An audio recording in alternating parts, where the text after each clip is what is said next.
नाम संध्या है। संध्या, क्या हुआ? हम आज ये हुआ, आज नहीं, मेरे भाई की बारात गई थी ललितपुर में, तो इन लोगों ने जितेंद्र और नितेश और शैलेंद्र करौसिया ने मेरे पति को मारा, उनकी चेन वेन छीन ली थी। हमने ललितपुर थाने में भी कंप्लेन दर्ज कराई थी और दूसरे दिन आके कोतवाली में भी थाने में कंप्लेन दर्ज कराने के लिए गए थे, तो उन लोगों ने बोला था कि हादसा ललितपुर का है तो कंप्लेन वही दर्ज होएगी और वहाँ से कार्रवाई होएगी। हमने बोला था, ये हमारे भाइयों को फोन लगा लगा के धमकी दे रहे हैं कि अपनी बहन को बुलाया तो तुम्हारी बहन को और उसके पति को गोली मार देंगे। और आज मेरे भाइयों ने मुझे बुलाया तो इन लोगों ने घर में घुस के हमें मारा और गोलियां चलाई। तो यहाँ पे हमारे पड़ोसी रहती थी कुसुम, उनके ऊपर फायरिंग हो गई और वो बेहोश रहेंगी, वो इमरजेंसी में भर्ती है, पता नहीं है वो जिंदा है या मर गई। हमें न्याय चाहिए। ये देर पथराव होता रहा? आधा घंटे इन लोगों ने पथराया करा, हम लोगों को मारा, हमारे भाइयों को मारा, हमारी छोटी भतीजी है उसको मारा, हमारी छाती में गुम्मे मारे। कितने फायर हुए थे? वो उनने 8-10 फायर करे, 20-25 फायर करे। तीनों भाई तमंचे लिए थे, तीनों भाई तमंचे लेके फायरिंग कर रहे थे। हमें न्याय दो। ये कौन होते जब हमारे माँ बाप नहीं है? हमारे भाइयों ने हमें 10 साल में बुलाया है, हमारे भाइयों से कह रहे कि तुम्हें भी जान से मार देंगे और तुम्हारी बहन और उसके पति को भी जान से मार देंगे। क्यों बुराई पता नहीं। उसकी जो बीवी है वो मेरे पति की दूर की रिश्तेदार है, तो और हमारे भाइयों से जलते हैं ये। शादी किसकी थी आपने? मेरे भाई की थी, मेरे भाई की। क्या लव मैरिज की थी आपने? हाँ, हमने लव मैरिज करी थी। मेरे भाइयों ने मुझे से वो कौन है जो आपके ऊपर हमला किया? वो आपके वो रिश्तेदार पड़ोसी है। जब हमारे सगे भाइयों ने हमें इज्जत से बुलाया, उन्होंने हमें सम्मान दिया, तो ये कौन होते हैं बोलने वाले? वो क्यों मारना चाहते हैं हमें? कैमरे लगे हैं? कैमरे उनके ही है, हमारे पास वीडियो भी है, फायरिंग हुई है उसकी वीडियो है हमारे पास। फायरिंग करी हमारे ऊपर और उनकी माँ को मार दिया। वो बीच में उनके घर में फायरिंग हुई, उनकी माँ मरी है। किस बात का हुआ है?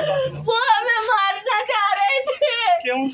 हमारे भाइयों ने हमें शादी में बुलाया तो हमारे भाइयों अब भी गोली चला रहे थे, उनकी माँ मर गई, उनकी माँ मर गई। विवाद किस बात से शुरू हुआ? विवाद इस बात पे शुरू हुआ, हमारे भाइयों से कह रहे थे हमें शादी में क्यों बुलाया आपको? हाँ, तो हमें मारना चाह रहे थे। वो हमारे घर में घुस के हमें मार रहे थे, ऊपर से खूब फायरिंग करी, उनकी माँ मर गई।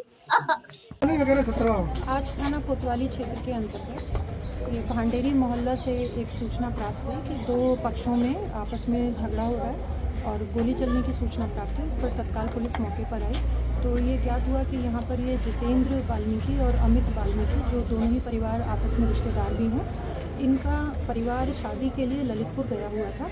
ललितपुर से शादी के बाद से वापस आने के बाद से इन दोनों परिवारों के बीच में कोई झगड़ा हुआ। उसी झगड़े के दौरान ये पथराव की इनमें आपस में घटना हुई और अमित पक्ष के ऊपर जितेंद्र पक्ष द्वारा ये गोली चलाई गई, जिसमें एक महिला वहाँ जो थी उनको गोली लगी और उनके अस्पताल जब ले जाया गया तो वहाँ उनको मृत घोषित कर दिया गया। साथ ही एक व्यक्ति को कुछ छर्रे लगे हैं जो अभी उपचाराधीन है। प्रकरण में सुसंगत धाराओं में अभियोग पंजीकृत किया जा रहा है और आगे की विधिक प्रक्रिया पूरी की जा रही है। क्या था इसमें जो दोनों पक्ष हैं, ये शादी को लेकर इनमें कोई झगड़ा ललितपुर में हुआ था जब ये लोग गए हुए थे शादी के दौरान। उसी बात को लेकर वापस जब ये आए हैं तो दोबारा उसी बात को लेकर इनमें झगड़ा हुआ है। और जो इसमें दोनों पक्षों से जो आरोपी पक्ष है और जो पीड़ित पक्ष है, दोनों पक्षों से कुछ लोगों को अभी हिरासत में लिया गया है। और इसमें जो मुख्य आरोपी है, जो गोली चलाने का आरोप जिसके ऊपर लगाया जा रहा है पीड़ित पक्ष के द्वारा, उस व्यक्ति को भी पुलिस ने हिरासत में ले लिया। यहाँ दीवार में गोलियों के निशान, कितने राउंड फायरिंग चली है? ये अभी चीज़ें स्पष्ट की जा रही हैं। ये इनके द्वारा बताया जा रहा है कि ये 12 बोर का कोई असला उनके द्वारा यूज़ किया गया था, जिसके छर्रे के वो निशान हैं। ये अभी पूरी प्रक्रिया पूरी की जाएगी और ये आरोपी से जो हिरासत में है पूछताछ करते हुए, बरामदगी करते हुए आगे की कार्रवाई पूरी की जाएगी। अच्छा, पत्थरबाजी काफी देर चली, इसमें कुछ चोटिल हुए हैं?